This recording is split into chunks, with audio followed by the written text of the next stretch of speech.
The meeting between the Chinese and American representatives in Switzerland is highly anticipated, as it is the first face-to-face meeting between the two sides since the Trump administration announced sweeping tariffs back in April. But perhaps the most pressing question ahead of these talks is, who made the first move?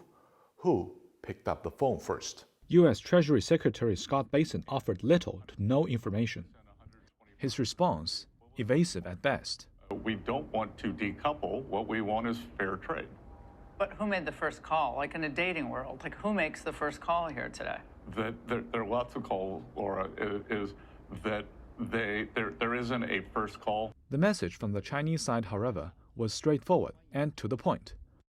Ministry of Foreign Affairs spokesperson Lin Jian said on social media that the meeting between Chinese and the U.S. senior officials on economic matters was requested by the U.S. side.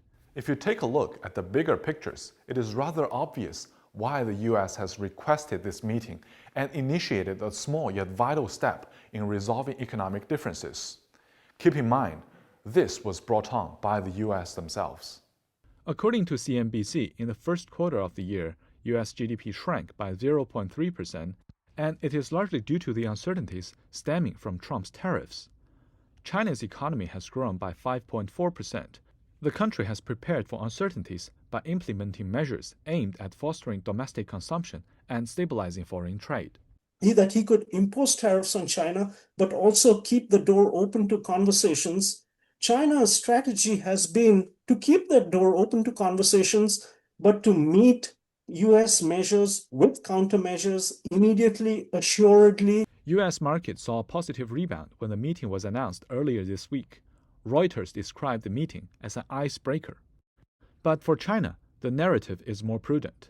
In a commentary piece, the People's Daily writes that it is unrealistic to resolve the problem by having one or two talks, as China is clearly aware of the complexity of this issue.